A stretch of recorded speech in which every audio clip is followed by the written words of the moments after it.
Saluz, tudo bem? Saluz para você, tudo bem, remanescentes? Pela graça de Deus. Vamos chamando o nosso convidado. Beleza, Jonathan? Ok. Jonathan, seja bem-vindo. Obrigado. O Jonathan, ele é palestrante nessa área de agricultura e também educação. É um menino de ouro que eu falo. Rapaz de ouro. E o Jonathan, para quem não sabe, ele está aqui no Viva agora, nos ajudando a fazer a nossa horta de agricultura sintrópica. E estudou lá com o Henrique Souza na Fazenda do Fino, né? E agora está aqui com a gente. E tem palestrado aí em diversos lugares, feito alguns sermões em diversas igrejas, enfim. E eu não poderia deixar de trazer você, amigo, aqui para falar sobre esse tema que não deveria ser polêmico, mas né? Porque é muito simples, assim, é um negócio tão claro, né? Mas enfim, existe muita polêmica em volta disso. E nós vamos falar aqui sobre esse assunto com o maior respeito, maior responsabilidade possível, respeitando se alguém tiver alguma opinião contrária. Mas, aliás, de maneira nenhuma a gente quer dar a nossa opinião, né, Jonathan? A gente quer mostrar no espírito de profecia o que Deus nos diz. Então, Jonathan, que Deus te abençoe. Vamos lá então. É um prazer estarmos aqui para podermos falar de coisas espirituais, falarmos desse tema tão importante aí, conversão ao Éden e vida no campo. A vida no campo está no contexto dessa oportunidade, desse privilégio que Deus nos concede de vivenciarmos aqui aquela escola que Ele estabeleceu lá na região do Éden, né? Ele plantou um jardim no Éden. Ok. Eu não sei quantos dos que estão aí nos assistindo gostam de jaca, mas pelo menos na escola onde eu estudei, quando tínhamos lá os pés de jaca cheios, assim, com a jaca bem madura, saía aquele cheiro bem forte e naturalmente aquilo nos chamava atenção. E isso eu estou usando para ilustrar aquilo que vai acontecer na vida do cristão. No tempo certo, nós percebemos que existe uma cronobiologia, né? As coisas na natureza ela tem um tempo certo. E no tempo certo, o povo de Deus eles vão dar um testemunho que vai chamar a atenção das pessoas para Cristo, né? E a gente conhece isso na profecia de Apocalipse 18, quando o mundo vai ser iluminado com o conhecimento do caráter de Deus por meio da igreja. Então, nós precisamos estar em Cristo, ligados em Cristo para dar esse fruto e sem precisar chamar a atenção das pessoas de maneira a querer realmente chamar a atenção para si, mas será natural. Assim como é natural para um pé de jaca chamar a atenção das pessoas por estar dando aquele fruto, rico em carboidrato, com um aspecto bonito, um sabor bom. Então a mesma coisa será a vida do crente em Cristo, né? Outra consideração, mais duas considerações que eu queria fazer aqui, é a seguinte. Primeira, Isaías 8:20. Lá fala o que é a lei e ao testemunho. Então, hoje é um momento de nós estarmos concentrados naquilo que Deus disse, no testemunho dos profetas. Assim foi construída a Igreja de Cristo, em todas as Escrituras, né, baseada nos ensinos dos profetas e dos apóstolos. Então, sempre a nossa base, a nossa prova devem ser as Escrituras, para tudo que nos falam, para tudo que nos mostrem. Então, a lei e o testemunho, se eles não falarem conforme essa palavra, é porque não há luz neles. Então, nós precisamos ser bereanos, precisamos buscar por nós mesmos sobre qualquer tema que se nos apresentem. E a última parte aqui dessa introdução é falar sobre individualidade, que é um aspecto da verdadeira educação. E o que é individualidade? É a capacidade que Deus nos deu de pensarmos e agirmos por nós mesmos. Então, Deus deu uma consciência, Deus deu livre-arbítrio a todos nós. E o que o Espírito Santo deseja fazer? nos ensinar a pensarmos e agirmos por nós mesmos em conformidade com a vontade de Cristo. Legal. Então, quem assistiu a live do Davern e da Ruth, até essa foi a frase que eu coloquei, chave, né? Que eu sempre posto a frase chave, uma frase importante que eles falam durante a live, e essa foi exatamente a frase que eu postei, que a verdadeira educação nos ensina a pensarmos por nós mesmos. Exatamente, nos tornarmos pessoas pensantes.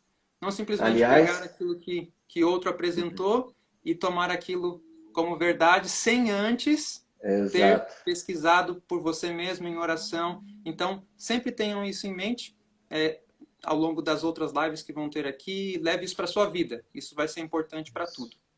Não acredite no que o Jonathan e eu vamos falar aqui. Exatamente. E que nenhum convidado falou. Vai lá e confirma. E pesquise por você mesmo. É momento disso mais do que nunca. Ok? Verdade. Então, vamos lá. Vamos entrar propriamente no tema agora. Então, a primeira parte aqui vai ser falar sobre conversão ao Éden. E a segunda parte vai ser falarmos alguma coisa sobre vida no campo. E aí o Raul vai me ajudando aí com o tempo, tá? Tranquilo. A gente começa a outra, que hoje o negócio tá bom. Hoje o negócio... Ok. Então, vamos só relembrar aqui algo que eu creio que vocês que nos assistem já conhecem. Qual que é o tema central da Bíblia? Qual que é o foco das Escrituras? O tema ao redor do qual giram todos os outros. Existe uma citação no livro Educação, página 125, que diz o seguinte, que o tema central da Bíblia, o tema em redor do qual giram todos os outros no livro, é o plano da redenção. E aí, logo em seguida, ela diz o que é o plano da redenção. Ela fala que é a restauração da imagem de Deus na alma humana. Então, o tema central da Bíblia é o plano da redenção. E nós precisamos ver Cristo em todos os aspectos da Bíblia, em todos os ensinos da Bíblia, em todas as histórias da Bíblia. E aí ela fala o que é o plano da redenção. É a restauração da imagem de Deus, aquilo que nós perdemos no Éden, a restauração da imagem de Deus na alma humana, no ser humano.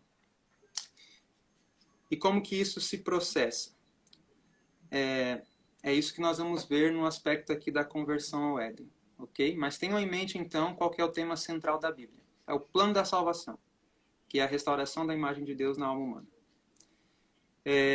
Existe um aspecto aqui da história da nossa igreja que, por vezes, se repetiu. E por isso que eu vou colocar esse ponto aqui agora. A Bíblia fala que Jesus Cristo, ele é o mesmo ontem, hoje e será para todo sempre. Então, desde o princípio, Deus continua agindo da mesma maneira. Só que adaptando, conforme as necessidades humanas, a sua maneira de se apresentar a nós. Existe um texto lá em 2 de Pedro que os nossos pioneiros usaram muito para entender a dinâmica da verdade ao longo do tempo. Como Deus se manifestava e se adaptava às necessidades humanas ao longo do tempo. E esse texto Tiago White usou muito. É 2 de Pedro 1,12. Lá Pedro disse assim, inspirado: Por isso não deixarei de exortar-vos sempre acerca destas coisas, ainda que bem as saibais e estejais confirmados na presente verdade. Então, qual que é o princípio que eu quero trabalhar aqui com vocês para nós avançarmos? É o princípio da verdade presente. Deus, ele sempre teve uma verdade presente específica para um dado momento da história. Então, nós teríamos aí vários exemplos, né? Nós teríamos Noé, a mensagem do dilúvio era uma verdade presente naquele contexto. Nós temos Jeremias, ele pregava para o povo se arrepender, se afastar da idolatria, mas chega um momento que ele fala assim, não, agora vocês vão ter que se submeter à Babilônia. Era a verdade presente naquele momento.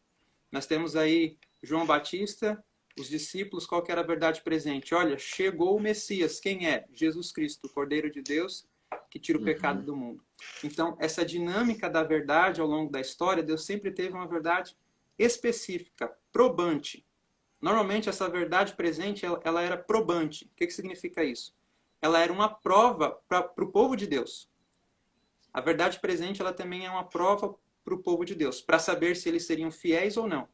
Às vezes, as mensagens, a verdade presente era até antagônica uma à outra, né? lá no tempo de, agora posso estar enganado aqui no nome, mas acho que era Esdras, ele fala para ir para Babilônia, e depois Jeremias fala, saia de Babilônia. Então, pode ser que o profeta esteja errado aí, mas o fato é, a verdade presente para uma época era vá para Babilônia, e a verdade presente para outra época era saia de Babilônia.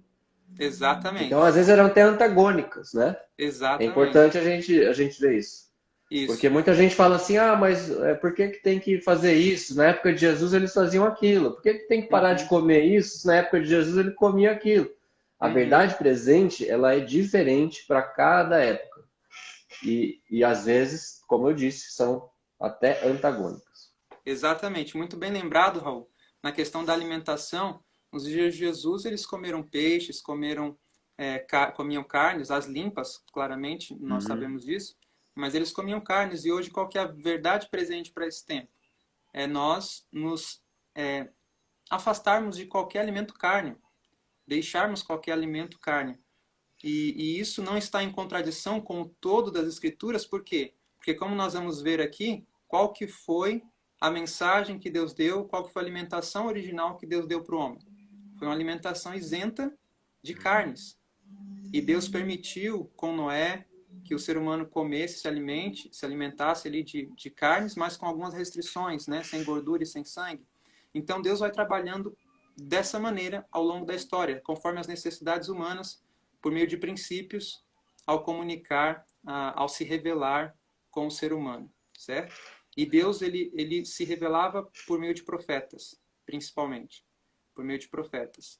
E os profetas deixam um serviço, eles prestam um serviço para Deus, eles deixam uma obra. E essa obra, muitas vezes, são seus escritos, né? Aquilo que o Espírito Santo inspirou os profetas a escrever. E é por isso que eu quero falar sobre essa questão do espírito de profecia, como sendo muito relevante para nós nesses últimos dias. Primeiros Escritos, página 63, diz assim: há muitas verdades preciosas contidas na palavra de Deus, mas é a verdade presente que o rebanho necessita agora. E aí ela mesma aqui vai descrever o que é a verdade presente. Nós temos a mensagem do sábado, nós temos a mensagem da reforma de saúde, nós temos a mensagem do santuário, como sendo a verdade presente, imortalidade da alma, nós temos a volta de Cristo, né? Então, nós temos aí vários aspectos, em vários textos, que ela vai dizendo que é mensagem para este tempo. E aí que está o ponto no qual nós precisamos entender essa aprovação de Deus para o seu povo. Que é o quê? Saber se nós vamos andar na luz que Deus tem nos dado para este tempo. E isso consiste em uma aprovação. É interessante porque nós temos evidências na Bíblia do Espírito de profecia sendo manifestado nos últimos dias, dirigindo a Igreja de Deus. Eu só vou mencionar os textos, nós já conhecemos, Apocalipse 12, 17, fala, que é o tema aqui, né? O horário que nós começamos, 12 e 17, fala que a igreja remanescente, ela tem a ira do dragão contra ela, e é porque ela guarda os mandamentos de Deus e tem o testemunho de Jesus. E nós sabemos o que é o testemunho de Jesus, Apocalipse 19, 10, fala que é o espírito de profecia. E ao longo do tempo, nós acabamos esquecendo ou acabamos nos desviando de alguns ou muitos dos conselhos do Espírito de profecia. Isso não só como membros da igreja, mas como organização da igreja. Então, existem aspectos aí que nós acabamos deixando de lado daquilo que Deus nos orientou. E é por isso que, para a igreja de Laodiceia, que é o período histórico da igreja que nós vivemos, há necessidade da aplicação do colírio. A aplicação do colírio. Por quê? Porque ao longo do tempo perdemos o discernimento espiritual, por nos afastarmos das advertências do Espírito. Certo? Então, Deus hoje fala que nós precisamos do colírio, que é o discernimento espiritual, por meio do espírito de profecia. Onde nós vemos isso numa história bíblica? João capítulo 9, verso 17, Jesus faz a cura de um cego. E aí perguntam para o cego quem é que o curou. E olha que interessante, João 9, 17, eles perguntam, né? Que dizes tu a respeito dele, visto que te abriu os olhos? Então, Jesus tinha curado aquele cego e eles perguntam para o cego, o que você diz de Jesus? E o cego fala assim, olha a resposta dele, que é profeta. Que é profeta.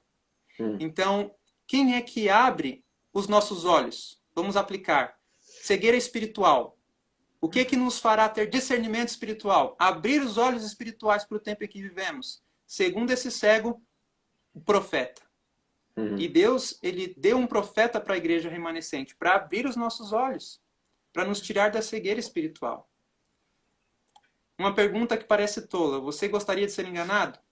Você que nos assiste gostaria de ser enganado? Creio que não. Claramente, nós não queremos ser enganados. Mas o que pode nos levar a um engano? Segundo a meditação matinal, recebereis poder, o que nos faria cair em muitos enganos nos últimos dias seria não acreditar que Deus tem falado por meio da irmã White. Isso está na meditação matinal, Recebereis poder, página 238. Um outro texto fala qual seria o último engano de Satanás. E esse último engano está em Mensagens Escolhidas, volume 1, página 48, que diz que seria anular o Espírito de Deus. Anular os testemunhos.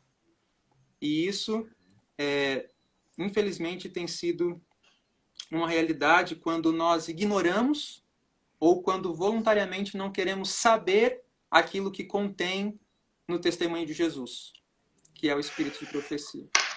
Então eu vejo assim, queridos, que nos últimos dias, com tantos enganos, com tantas vertentes filosóficas, ideias, movimentos, Deus, ele escolheu um meio, misericordiosamente, para nos proteger, para nos salvaguardar dos enganos dos últimos dias. E aí isso foi o Espírito de profecia. Mas quando nós deixamos de lado, quando nós anulamos voluntariamente, nós acabamos muitas vezes sendo influenciados, dirigidos pelo inimigo. Então, verdade. Vamos agora, com essa introdução, adentrar aí no tema Conversão ao Éden. Primeira pergunta que eu quero fazer. Eu gosto de fazer perguntas, então nós vamos ao longo do estudo aí fazer algumas perguntas. Quem foi o primeiro agricultor? Quem foi, Raul? Adão. Adão? Será que foi Adão? Acho que foi não. Gênesis 2:8. Foi Deus? Deus plantou um jardim verdade. nas bandas do Éden. Então Deus plantou um lugar, colocou ali um lugar onde ele teria intimidade com o homem, onde ele iria comungar com o homem face a face. Então Deus foi o primeiro agricultor, ele plantou um jardim no Éden. E ele deu essa tarefa para o homem também. Só que antes dele dar essa tarefa para o homem, ele deu uma outra tarefa que ele mesmo, como Deus, tem. Olha que interessante. E aí eu pergunto, qual foi a primeira função que Deus confiou ao homem? Gênesis capítulo 1, verso 26 e o verso 28. Vejam aí que interessante qual foi a primeira função, primeira responsabilidade, o primeiro ato de mordomia que Deus deu para Adão. Gênesis 1, 26.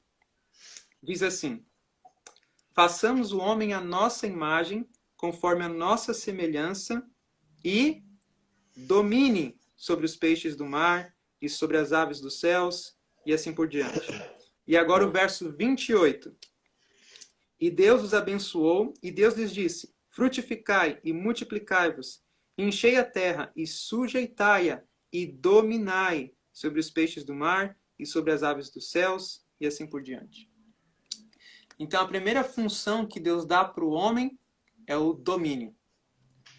A mordomia, a responsabilidade de cuidar do jardim, de cuidar da terra.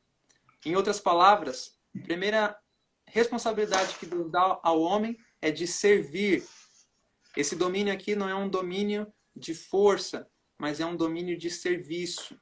A lei da natureza do amor incondicional. Era isso que Adão deveria viver. Para isso ele foi criado. Então a primeira função que Deus deu foi o domínio. Só que aí nós conhecemos a história da tentação, nós conhecemos o triste relato da queda da humanidade, e aí o homem perde o domínio.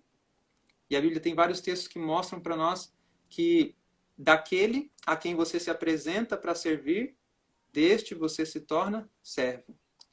Então Adão agora se apresentando ao inimigo, a Satanás, ele se torna servo de Satanás.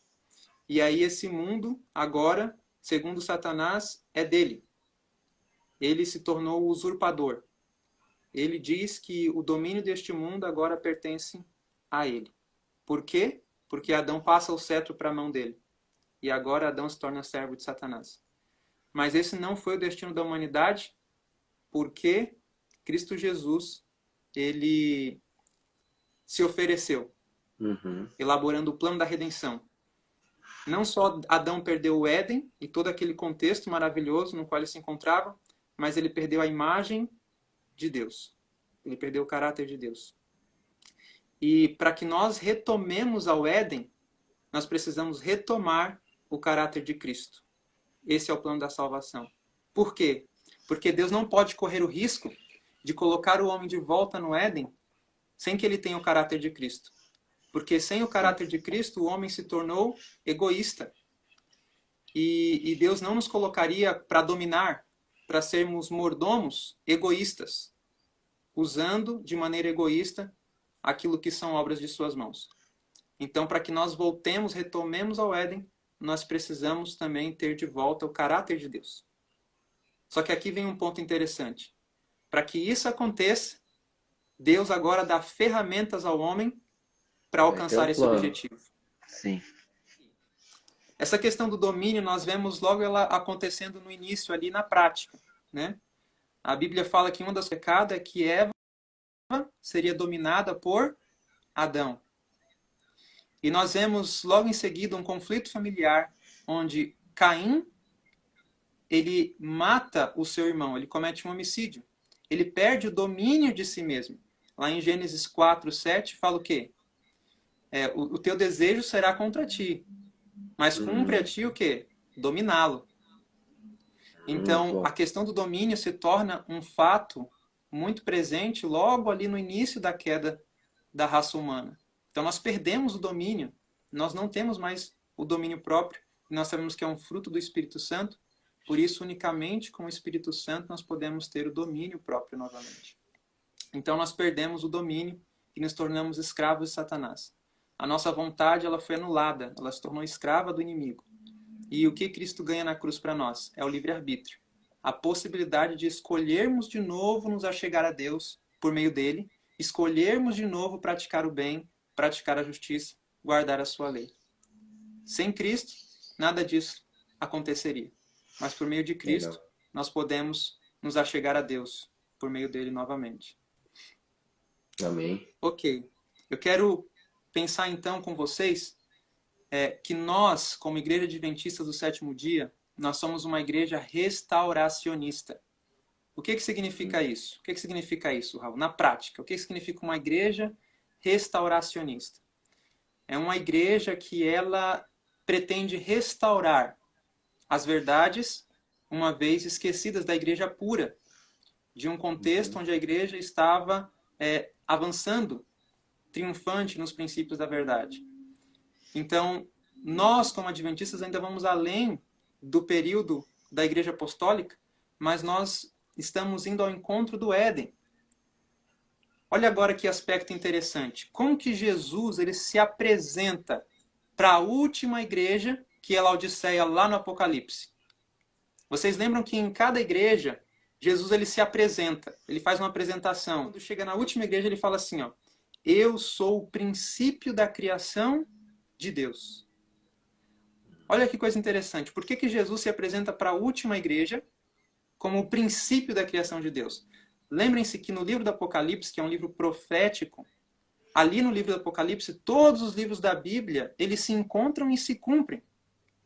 E ali no livro do Apocalipse, nós temos símbolos diversos. E nós temos personagens que aparecem ali no Apocalipse. Um exemplo é Jezabel, se eu não me engano, na igreja de Tiatira. E por que aparece esse personagem ali? É porque a Bíblia quer que nós voltemos e entendamos a história, o contexto daquele personagem na história bíblica e trazer isso para o contexto do Apocalipse. E aí fica mais claro entender essa dinâmica do Apocalipse, se atentando aos símbolos, aos personagens que ali aparecem. E a gente sabe que todo Apocalipse está no contexto do santuário. Por isso que aparece o candelabro, Jesus no meio dos castiçais e assim por diante. Então, Jesus fala mesmo do princípio. Oi? Isso. E aí Jesus, Ok. E aí Jesus ele se apresenta para a última igreja como o princípio da criação de Deus. Por quê? Por que ele decidiu se apresentar dessa maneira para a última igreja? Queridos, eu creio que é porque Deus vai restaurar o Éden. Ele vai ser a capital do universo e ali ele vai colocar essa última igreja. Eles vão ser os 144 mil vão fazer parte desse momento final. E eles estavam nesse contexto da igreja de Laodiceia e vão poder adentrar. Muitos vão ser trasladados sem ver a morte e vão entrar no Éden restaurado. Amém. Então, o que Deus deseja?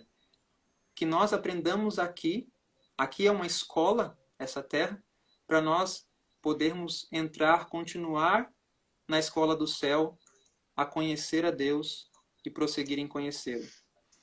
Então, hoje, Deus quer que nós vivamos os princípios estabelecidos no Éden. Jesus, em Mateus 19, ele apontou o ideal da criação, né, da questão do matrimônio, homem e mulher. Em Atos, na pregação de Pedro, ele fala de um tempo onde aconteceria a restauração de todas as coisas. E essa deve ser a maior expectativa na vida do cristão. Não se conformar com este mundo, mas almejar sempre pelas coisas celestiais. Almejar sempre o lar edênico, aquilo que nós perdemos, mas que por Cristo será restaurado.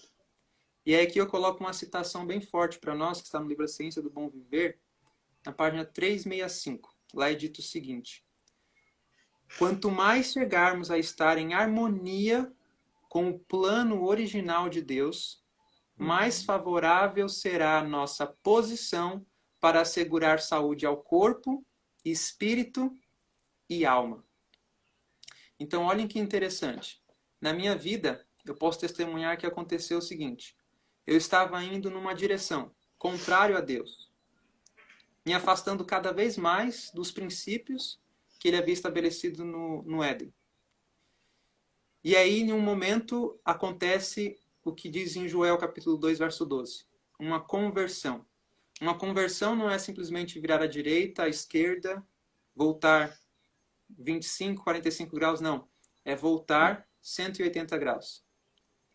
E aí agora eu começo a andar em direção a Cristo novamente, ao Éden, para onde ele deseja me levar. E aí eu vou me aproximando aos princípios que lá existem. E nós vamos ver quais são esses princípios, para nós chegarmos de forma prática aí na vida no campo. Então nós vamos nos aproximando destes princípios. E esses princípios exercem disciplina sobre nós mesmos. Ao contrário do que nós vamos ver, que seria continuar andando contrário a esses princípios. Então, quanto mais eu me aproximo dos princípios ali do plano original de Deus, mais em harmonia com eles, será melhor para assegurar a saúde ao corpo, ao espírito e alma. Olhem o que diz agora outra citação. Está no livro Cristo Triunfante, página 209. Satanás, o poderoso inimigo que for expulso do céu, tinha desde longo tempo reivindicado domínio sobre a terra. E Cristo veio para vencer esse inimigo, a fim de que pudéssemos, mediante a divina graça, obter também a vitória sobre o adversário de nossa alma, colocando-se como cabeça da humanidade. Cristo demonstrou diante do universo, por sua perfeita obediência, que os seres humanos podem guardar os mandamentos de Deus. Então, esse texto mostrando que Satanás reivindicou o domínio dessa terra. E olha que interessante. Satanás, nos últimos dias, o que ele mais gostaria? Por que ele está irado com a igreja remanescente?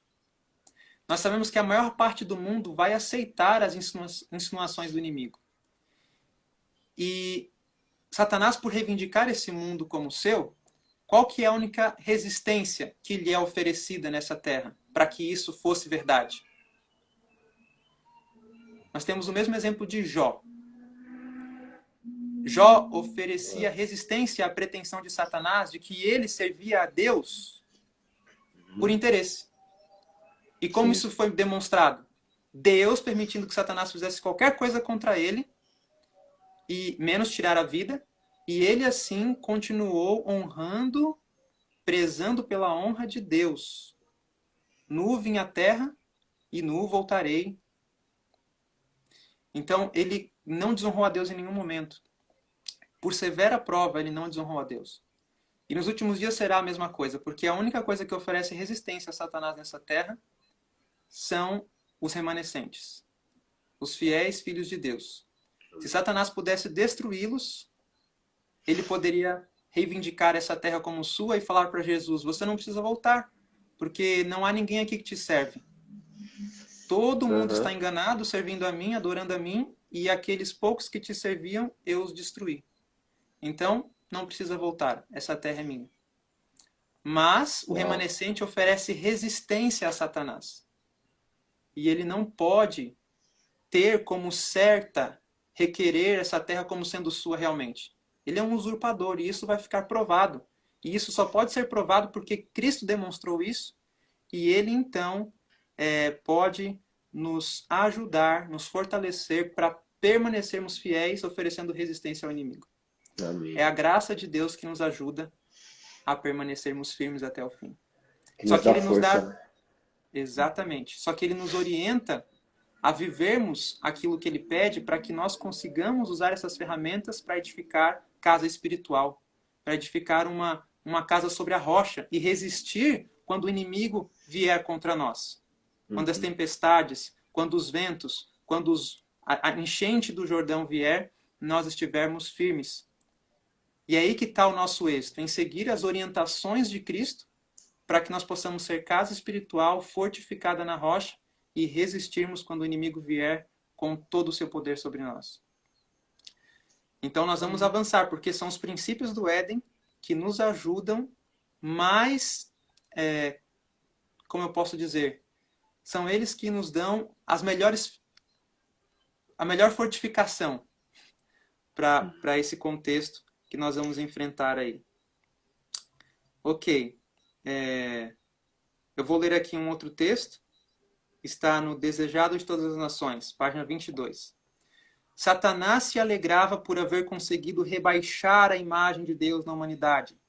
Então veio Cristo, a fim de restaurar no homem a imagem de seu Criador. Veio executar o plano da redenção. Ele mesmo. Ninguém, senão Cristo, pode remodelar o caráter arruinado pelo pecado. Veio para expelir os demônios que haviam dominado a vontade. Veio para nos erguer do pó, reformar o caráter manchado segundo o modelo de seu divino caráter, embelezando-o com sua própria glória. Um outro texto, Profetas e Reis, esse é curto, 349, diz assim: no tempo do fim, e aí tem para nós uma coisa importante. O tempo do fim pode ser colocado ali, né? A gente aprendeu que tem duas interpretações, 1755 ou 1798. Mas independente, a gente está no tempo do fim. A gente está no tempo do fim. Então, dali para frente, toda instituição divina deve ser restaurada. Diz o Espírito de Profecia. Toda instituição divina deve ser restaurada. E o que significa isso? Temos que conhecer os princípios que Deus estabeleceu no Éden. 2 nós conhecemos muito bem. Quais são esses 2? Primeiro, qual foi uma instituição divina no Éden? Família. A família, homem e mulher. E aí nós temos uma outra instituição divina estabelecida no Éden. Qual foi, Raul? Sábado. O sábado, exatamente. Essas duas instituições divinas precisam ser restauradas. Não só essas, mas, segundo a citação, toda instituição divina precisa ser restaurada. Quando? No tempo do fim. No momento em que nós estamos vivendo. E aí Deus levantou essa igreja. Levantou a Igreja Adventista do Sétimo Dia como uma igreja restauracionista. Que iria restaurar as instituições divinas que, em grande parte, o papado foi responsável por lançar por terra. E aí nós temos a Reforma Protestante, que Deus levanta como um movimento restauracionista para levantar de novo aquelas verdades esquecidas. Nós temos Lutero, nós temos Wycliffe, John Hus, e aí vai até que eles acabam, né, entrando também numa formalidade e Deus levanta um movimento profético, com base nas Escrituras, que iria preparar as pessoas para a volta de Jesus. Tem o contexto do milerismo e depois Deus levanta a Igreja Adventista do Sétimo Dia para continuar esse movimento de restauração da verdade, como uma verdade presente para o momento em que estaríamos vivendo. Amém. Ok, então o que seria restauracionismo? Vou colocar um exemplo prático aqui para nós, tá? Vamos usar a alimentação. O que um restauracionista ele entende? Bom, eu era uma pessoa que comia carne. E aí eu entendo que, estudando a Bíblia com os adventistas, que eu preciso abandonar as carnes imundas. E eu começo tomando essa decisão. Mas eu me conformo com essa decisão? Não. Eu quero ir cada vez para mais. Só que aí depois Travou. eu abandono as carnes de gado. Depois paro de comer galinha. Depois paro de comer peixe. Depois não como mais carne nenhuma. Isso é um restauracionista. Voltando. Tá? Para de tomar café, porque ele tomava muito café também. E ele começa a tomar cevada. Mas ele não fica 30 anos tomando cevada. Ele entende que ele ainda tem que talvez melhorar. E ele vai restaurando. Ele agora bebe muita água. Ele aprendeu que água é o melhor líquido, então ele bebe muita água. Ou então ele comia muito açúcar branco. E aí ele para com açúcar branco. E ele começa a usar o mascavo. Só que aí chega um momento que ele entende que já é hora de talvez diminuir ou parar com o mascavo. E ele começa agora a usar mel. Mas talvez ele entenda que nem mel, agora ele não come mais nenhum açúcar, só o da fruta. Então esse é um restauracionista.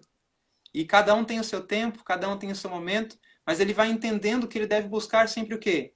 O melhor.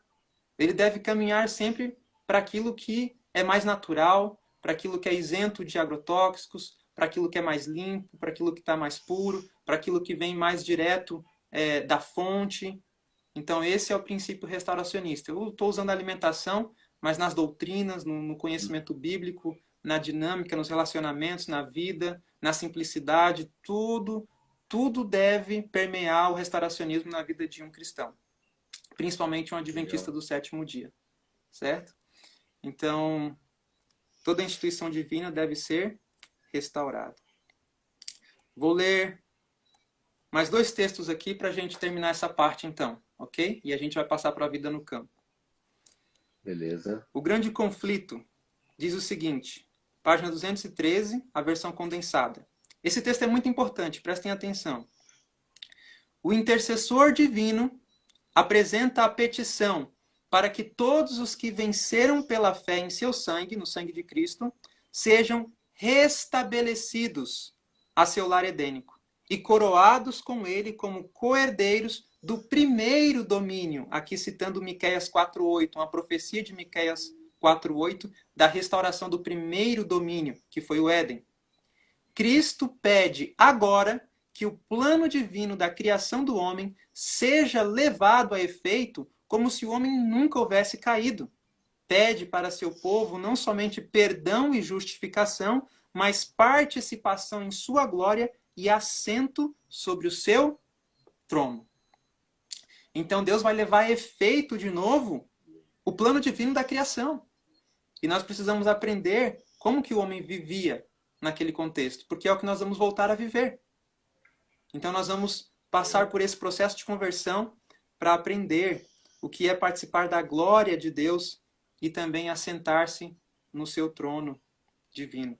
Isso é um privilégio que Satanás queria ter no céu.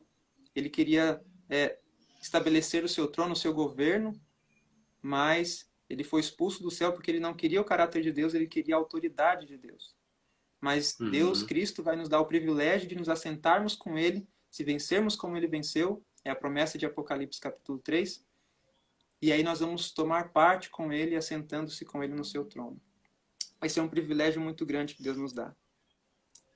Muito bem. Quais são alguns dos princípios encontrados no Éden? Eu vou aqui listar rapidamente para nós percebermos alguns deles. Primeiro, a comunhão era face a face com o Criador. Isso nós ainda não temos, mas nós precisamos ter comunhão com Deus, comunhão constante. Um outro aspecto dos princípios lá do Éden, o descanso sabático, a guarda do sábado, a adoração no sábado. Um outro princípio, a família constituída por homem e mulher. Um outro princípio são as vestes de luz, inocência e princípios de modéstia no vestir e também na conduta. É um princípio que nós encontramos ali. Eles eram cobertos com vestes de luz. A reforma do vestuário para a igreja nesse último momento da história. Uma instituição que precisa ser restaurada também. Um outro aspecto aí, a alimentação era vegetariana estrita. Ou, como diz um amigo meu, era uma alimentação vegetariana plena. Né? Então, eles tinham ali o melhor que Deus tinha dado para o homem para a alimentação do ser humano. Então, também esse princípio a igreja remanescente precisa entender. Um outro princípio, a vida campestre. A vida no campo, eles estavam no jardim. Eles não estavam numa grande cidade. Não foi Deus que idealizou isso para o homem. Mas Deus idealizou para o homem uma vida simples no campo, em contato com as obras da sua mão. E isso iria moldar o caráter do homem imperceptivelmente. Por quê? Porque pela contemplação nós somos transformados. E aí que está, depois do pecado, que caminho nós seguimos? Nós seguimos o caminho dos descendentes de Caim ou dos descendentes de Sete. Né? Abel morreu, mas Sete depois vem ali. Então, que caminho nós vamos seguir? Porque Caim foi o primeiro que construiu para si cidades, para se vangloriar do luxo e das grandes edificações que ali existiriam. Mas o povo de Deus continua vivendo resguardado nas montanhas. E a gente sabe o problema que deu depois, quando os filhos de Deus quiseram descer e ir se envolver com as filhas dos homens. Nós tivemos aí o caminho preparado para o dilúvio, né? Com os antediluvianos. Então, Deus pede que nós estejamos no campo, nas montanhas, seguir o caminho dos descendentes de Sete, daqueles que permaneceram obedecendo a Deus. Nós temos um contexto agora para explanar isso, e nós podemos ler isso nos livros, né? Mas vamos ver aqui mais 3 princípios do Éden. Trabalho manual útil era outro princípio que nós encontramos lá, né? Deus deu para Adão e Eva a mordomia, o serviço de lavrar, cultivar, guardar também o jardim. Então, o trabalho manual era um dos princípios ali encontrados. Nós também encontramos no Éden a origem e identidade do homem, através da história da criação, por meio de 7 dias literais. Então, ali está a nossa identidade. O que nós somos? Nós somos filhos de Deus. Essa é a nossa identidade. E Satanás tenta dizer o contrário para nós. Mas em Cristo, nós somos adotados novamente como filhos de Deus, através do plano da salvação. Essa é a nossa identidade. Amém. E por fim, a imagem de Deus, que foi o que nós perdemos quando o homem pecou e agora, através do plano da salvação, será retomado. Pois bem, aí estão as ferramentas para nos ajudar a construir um caráter que subsista nesses últimos dias. A vida no campo, a alimentação vegetariana, a modéstia, né? Os princípios dentro do relacionamento conjugal, homem-mulher, a adoração, o sábado. Esses são os princípios para nos fortalecer nesses últimos dias, né? Dentre todos os outros que, por meio do Espírito de Profecia, foi legado a nós. Amém. Então, a atenção a ser dada para isso daqui é o que vai nos ajudar a reconstruir, cooperando com Deus, na edificação de casa espiritual para a morada do Espírito. E só reforçando uma coisa, Jonas, que a gente vem falando desde a primeira live, e com a Darleide, e depois com o Leandro Quadros, isso nada tem a ver, gente, com salvação pelas obras, com legalismo, com perfeccionismo ou com farisaísmo. Isso pode ter a ver, caso você faça isso pensando que está fazendo isso para ser salvo. né, Jonathan? Exatamente. Então a gente construiu lá atrás, nessas primeiras lives, está lá no YouTube, no meu perfil tem o link, o que é a justificação pela fé, que é você é salvo pela graça. Nós, eu e você somos salvos pela graça em Cristo Jesus. Nada do que a gente faça pode fazer com que mereçamos um favor de Deus, né? Mas a partir do momento que eu sei que eu sou salvo, a partir do momento que eu sou salvo e passo a amar a Cristo, aí então eu quero fazer a vontade de Deus. Aí então eu quero ir para onde Deus me mandar. Aí então eu quero comer o que Deus falar para eu comer. Eu quero vestir o que Deus falar para eu vestir. E assim por diante. Todas as reformas, tudo que você está falando aí. Eu quero adorar no dia que Deus instituiu. Né? Eu quero me casar com a pessoa e com o gênero que Deus instituiu. Então, exatamente. Legalismo é tentar fazer tudo isso sem Deus. Ou fazer isso para ser salvo. Isso é legalismo, aí você pode chamar do que você quiser. Mas quando nós fazemos baseado no amor que nós temos por Jesus, isso é santificação, é outro nome. E isso Deus pede de nós, e ninguém será salvo sem antes santificar-se, diz a palavra também. Né? A não ser, é claro, que você morre, igual o ladrão da cruz. O ladrão da cruz pediu perdão, morreu. Aí beleza, aí ele só deu um passinho ali ele foi justificado e morreu. Agora, a gente que não morreu, temos que começar a nossa a fase de santificação, que só vai terminar quando Jesus voltar com a glorificação. A gente precisa encerrar, Jonathan, essa live, porque falta um minuto aqui. Você quer falar alguma coisa em 30 segundos? Pode falar. É só dizer que agora, na próxima parte, a gente vai entrar nessa questão da motivação e da vida no campo. Legal. Porque olha só, Jonathan, tem uma citação que diz assim, ó, e aí eu quero deixar aqui, a gente vai encerrar essa e começar outra, hein, gente? Como o cerco de Jerusalém pelos exércitos romanos era o sinal de fuga para os cristãos, assim ao arrogar-se nossa nação o poder no decreto que torna obrigatório o dia de repouso papal será uma advertência para nós. Será então tempo de deixar as grandes cidades, espaço preparatório ao sair das menores para os lares retirados em lugares solitários entre as montanhas. Então, aqui está falando, Jonathan, não está falando aqui que é só então quando o decreto acontecer que a gente tem que ir para o campo? Você vai responder essa pergunta na próxima live.